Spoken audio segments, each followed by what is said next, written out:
श्री सुखदेव जी कहते हैं कि हे राजा परीक्षित, ऐसा कलयुग आ जाएगा जो व्यक्ति को करना चाहिए उसे नहीं करेगा, जो नहीं करना चाहिए उसे अपना धर्म समझकर करेगा। माँ 10-10 बच्चों को पालकर बड़ा कर लेगी, लेकिन 10-10 बच्चों पर भी अपने माता पिता भारी पड़ने लग जाएंगे। इतने दिन तेरे यहाँ, इतने दिन मेरे। ऐसा घोर कलयुग आ जाएगा। और वेद वेदांत का वर्णन करने के बाद श्री सुखदेव जी ने राजा परीक्षित से पूछा कि अब तुम्हारे मन की क्या स्थिति है।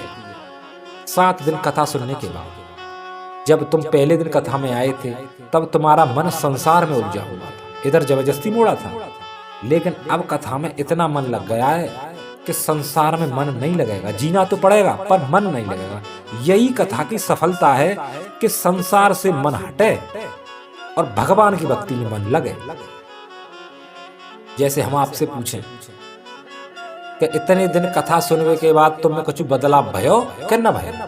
हे गुरुजी, नष्टो मोह स्मृत लब्धा तुम प्रसादम मयाक्षतः। मेरा मोह नष्ट हो गया है, मेरी शरीर में कोई रुचि नहीं है, अब मुझे देह का भी भान नहीं है। यह श्राप तो मुझे वरदान का काम करके गया है।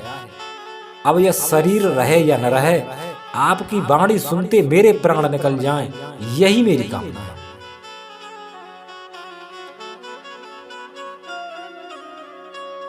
एक बात बताओ भैया, कोई दुख पाना चाहता है फिर भी उसे दुख मिलता है।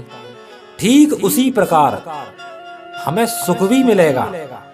दुनिया रुकने वाला नहीं है। सारे शास्त्रों का, उपनिषदों का एक ही निचोड़ है कि जिसने सुख देना सीख लिया उसे सुख अवश्य मिलेगा। दुनिया रुकने वाला नहीं है। और परीक्षित बोले कि हे गुरुजी, अहम ब्रह्म परमधामा ब्रह्मा अहम परम पदम मृत्यु गोलोपगच्छन्ति मृत्यु नाम हम मृत्यु विसरम। मैं संतों के समागम से ब्रह्म रूप हो गया। सारे उपनिषदों ग्रंथों का एक ही निचोड़ है, जीव ही ब्रह्म है। जब तक भूला हुआ तब तक नहीं, जब उसे मालूम हो जाएगा तभी उसी भक्ति के द्वारा मुक्ति हो जाएगी और परब्रह्म में लीन हो जाएगा। आप इतनी दूर दूर से कथा सुनने यहाँ आए, इसका मतलब आपको कृष्ण नाम मीठा लगने लग गया है। संसार में जो कुछ भी आपने उपलब्ध किया वो सब नासमान है, लेकिन कथा से चित्त में जो वैराग्य पैदा भयो, दुनिया से वैराग्य पैदा भयो, भगवान की भक्ति पैदा हुई, वो शाश्वत उपलब्धि है। जैसे बड़ी उपलब्धि धरती पर नहीं है।